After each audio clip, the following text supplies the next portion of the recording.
இன்னைக்கு இந்த விஜய் உங்ககிட்ட ஓட்டு கேட்டு மட்டுமே வரல, உங்ககிட்ட நீதி கேட்டும் வந்திருக்கிற. ஆக்சுவலா உங்களுக்காக நீதி கேட்கறதுக்காக தான் நான் அரசியலுக்கே வந்தேன். ஆனா இன்னைக்கு நான் உங்ககிட்ட நீதி கேட்கறதுக்காக வந்திருக்கிறேன்.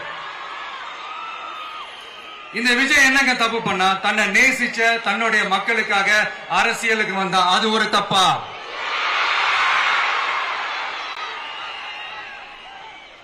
எல்லாத்தையும் ஒதுக்கி தள்ளிட்டு மக்களுக்காக மட்டுமே வந்த அது ஒரு தப்பா?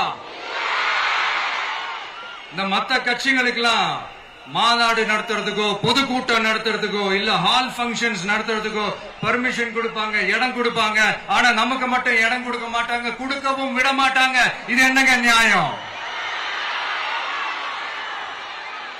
நான் போய் மக்களை சந்திக்கிறதுக்கோ இல்ல மக்கள் வந்து என்ன சந்திக்கிறதுக்கோ ஒரு உரிய இடமோ இல்ல உரிய பாதுகாப்போ மத்த கட்சிகளுக்கு எல்லாம் கொடுப்பாங்க. ஆனா எனக்கு கொடுக்க மாட்டாங்க, கொடுக்கவும் விட மாட்டாங்க. இது என்னங்க நியாயம்?